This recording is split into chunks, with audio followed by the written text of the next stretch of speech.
आज मी बनवते पनीरची एक साधी सोपी रेसिपी. म्हणजे ही डिश एवढी सोपी आहे की कमी वेळात हॉटेलसारखी टेस्ट तुमच्या घरच्या घरी मिळेल. तर चला वेळ न वाया घालवता पटकन रेसिपीला सुरुवात करूया.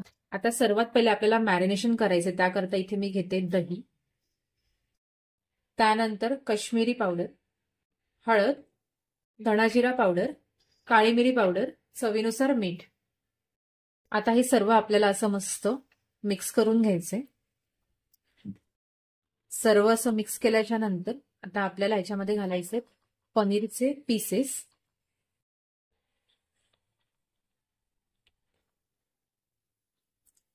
आता हे सर्व पीसेस आपल्याला त्या मॅरिनेशन मध्ये असे मस्त कोट करून घ्यायचे. त्यानंतर मी एक छोटा पॅन घेतला, त्याच्यामध्ये थोडंसं तेल टाकून घेते.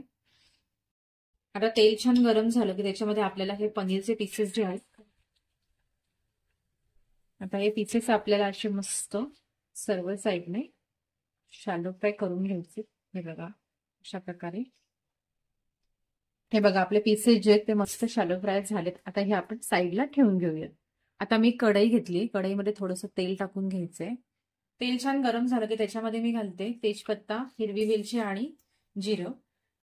त्याच्यानंतर घालते बारीक चिरलेला कांदा. हा छान आपल्याला मस्त गोल्डन ब्राऊन होईपर्यंत परतवून घ्यायचंय. आता कांदा छान गोल्डन ब्राऊन झाला की याच्यामध्ये मी टोमॅटो फ्युजन मी टाकून घेते. हे मी घरी टोमॅटो मिक्सरला बारीक लावून घेतले होते. तर हे टाकून आपल्याला मस्त टोमॅटोचा कच्चेपणा जाईपर्यंत आपल्याला असं मस्त परतवून घ्यायचंय. आता आपण याच्यामध्ये घालूया अद्रक लसूणची पेस्ट. ही पण छान अशी मस्त परतवून घ्यायची.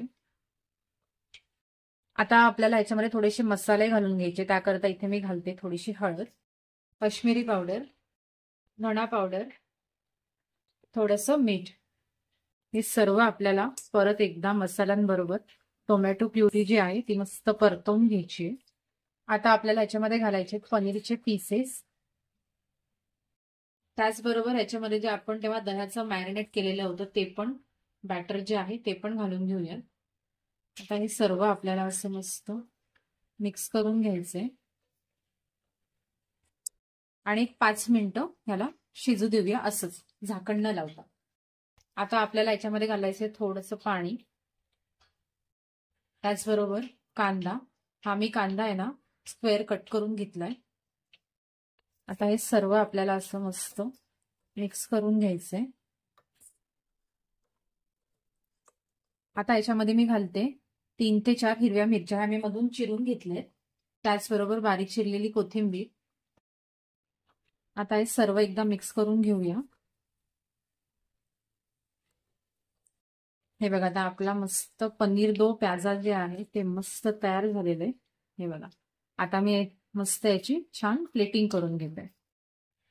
तर तुम्हाला आजची ही रेसिपी कशी वाटली हे मला कॉमेंट करून नक्की सांगा. आणि अशा नवनवीन रेसिपी करता स्वरूपात किचनला लाईक, शेअर आणि सबस्क्राईब करायला अजिबात विसरू नका.